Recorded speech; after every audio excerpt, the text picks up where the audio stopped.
हाय.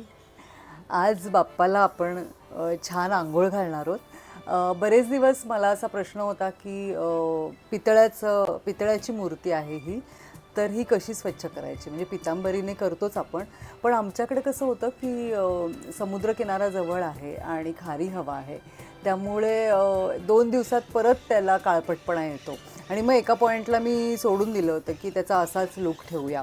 ही पूजेतली मूर्ती नाही आहे, माझ्या आईकडची मूर्ती आहे आणि त्यांना आता झेपत नाही, त्यामुळे त्यांनी ती मला दिली आहे. तर आज मी इन्स्टावरती एक रील बघितलं होतं एका आजींचं, ज्यात त्यांनी मला मला म्हणजे ज्यात त्यांनी सांगितलं होतं की पितळ्याच्या तांब्याच्या मूर्ती कशा स्वच्छ करायच्या. तर आता आज आपण तसं करून बघणार आहोत. तर आपण घेतलं आहे बेसन, दही, लिंबू आणि पिठी साखर. तर सगळ्यात आधी आपण बेसन, लिंबू आणि दही मिक्स करून घेणार आहोत आणि त्यांनी बाप्पाला स्वच्छ करणार आहोत. आणि मग खरखरीतपणासाठी त्यांनी सांगितलं होतं की काही काही वेळेला आपण रांगोळी वापरतो, तर त्याऐवजी आपण आता बाप्पा आहे तर आपण पिठी साखर वापरणार आहोत. तर बघूया करून.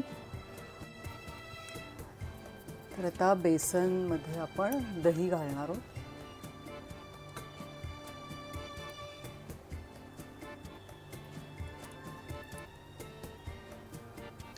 त्यात लिंबू पिळून घेणार आहोत.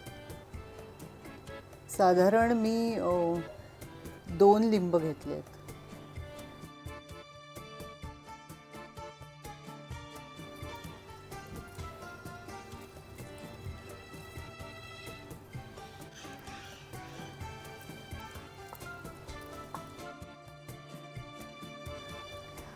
आता आपलं हे मिश्रण तयार झालं आहे. आपण आता बाप्पाला लावून बघूया.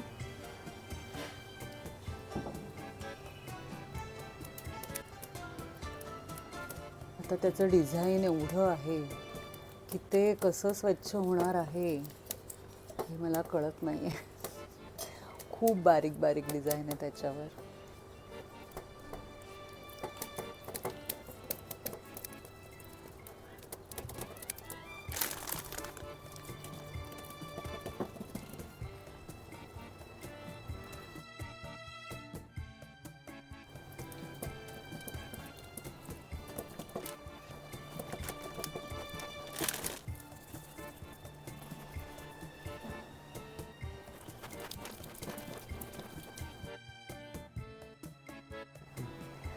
म्हणजे हे मिश्रण लावायचं आणि अशी बोटाला पिठी साखर घेऊन घासायचं. खरंच बाप्पा स्वच्छ होतंय. थोडंसं वेळकाढू काम आहे, पण आहे, पण छान होईल. मुकुटाची मला काही खात्री नाही आहे, कारण त्याच्यावर खूप डिझाईन पण आहे आणि अर्थात बरेच दिवस पितांबरीने तो घासलाही नाही आहे मी, त्यामुळे कदाचित ते तेवढं छान होणार नाही, पण चेहरा तर नक्कीच होईल असा दिसतंय.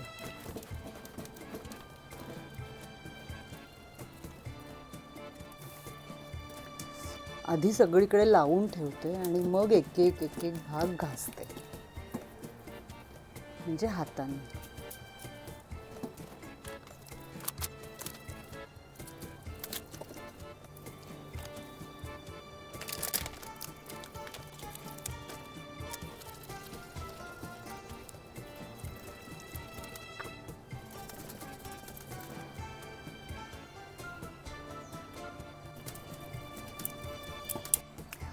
तर बाप्पाला दही बेसनाचं लेपन करून ठेवलं आहे, कारण त्याच्यावरती जे हवेमुळे काळपटपणा आला आहे तो खूपच आहे, तर तो काही स्वच्छ लगेच होणारातला दिसत नाही आहे, त्यामुळे त्याला लेपन करून ठेवलं आहे.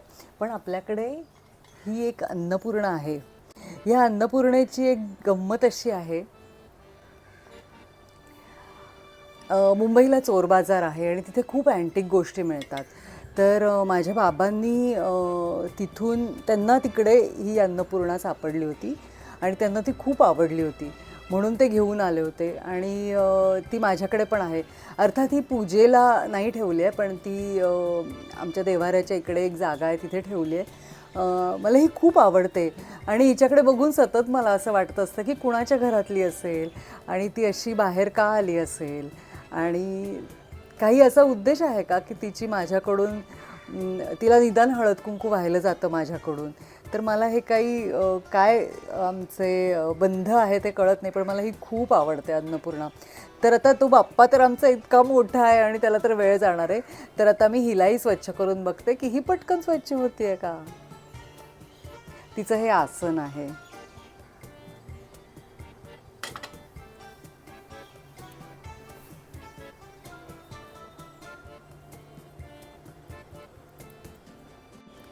तिचा आंबाडा बघितला का किती गोड आहे. मला खूप आवडते ही अन्नपूर्णा.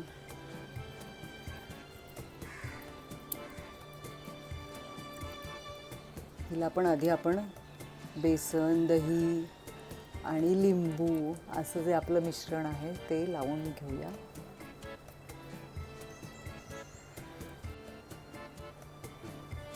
आणि आता पिठी साखर घेऊन घासूया.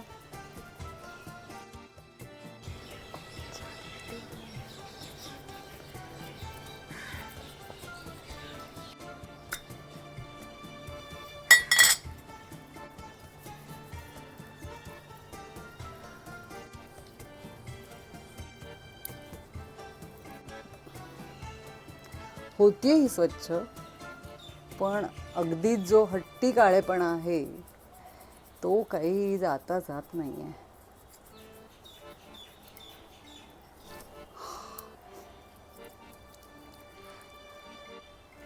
आता मी कापूस घेतला आहे आणि म्हणजे घासताना जरा त्याचं काळं पटकन निघेल म्हणून घेतलं आहे. थोडं वेळ काढूच काम दिसतंय हे, थोडं नाही खूपच, पण होतंय स्वच्छ. आता बघूया.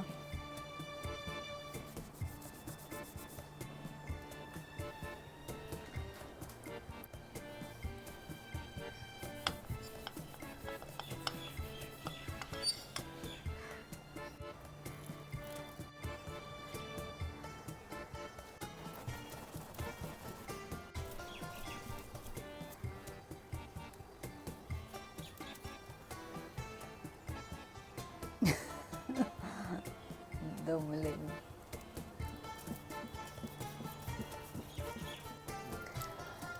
बाप्पा खूपच दमवतोय. म्हणजे जेवढं पटकन होईल असं वाटत होतं, म्हणजे वेळकाढूपणातही पटकन, तसं काही म्हणजे तेवढं स्वच्छ होत नाही आहे. मे बी देवघरातले देव जे छोटू असतात तर ते पटकन स्वच्छ होत असतील. म्हणजे आणि स्वच्छ होतं आहे, फक्त ते खूप घासायला लागतं.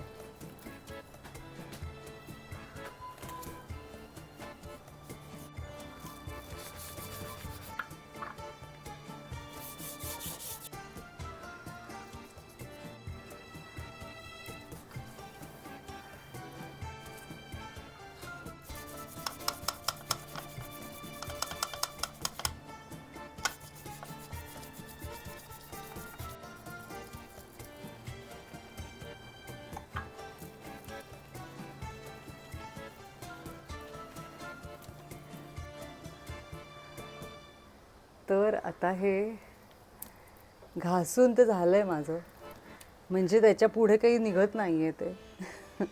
आता धुवून बघूया की किती स्वच्छ झालं आहे.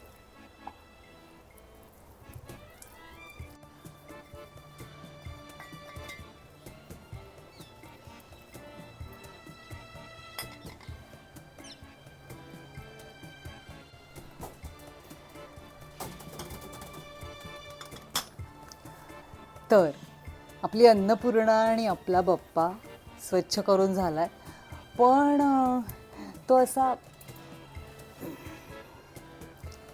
खूप लखलखीत स्वच्छ नाही झालाय. बापरे. पण तो असा लखलखीत स्वच्छ झाला नाहीये, काळपटपणा आहेच. त्यामुळे हा एक फसलेला प्रयत्न असं म्हणू शकतो आपण.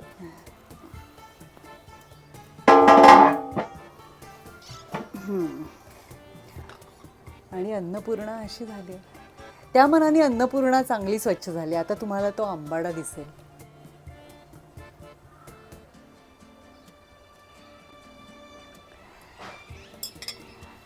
तर ह्या ज्या मोठ्या मोठ्या मूर्त्या आहेत ह्या कशा स्वच्छ करायच्या ह्या आता तुम्हीच मला सांगा. कारण मी मगाशी म्हटलं तसं आमच्याकडच्या वातावरणामध्ये त्यांच्यावर काळपटपणा सतत चढत असतो आणि त्या सतत अशा काळपट होत असतात आणि त्या स्वच्छ करणं ह्या बिझी शेड्यूलमध्ये किंवा सततच्या शूटिंगमुळे तितकं शक्य नाही होत. तर असा काही सोपा मार्ग आहे का किंवा असं काही सोप्या गोष्टी आहेत का की आपण त्या पटकन स्वच्छ करू शकू आणि त्या अशा छान चकचकीत लखलखीत होतील, असं काही आहे का? तर मला कमेंट्समध्ये नक्की सांगा. माझ्या परीने आज घासून घासून मी इतकाच स्वच्छ करू शकले आहे माझ्या बाप्पाला.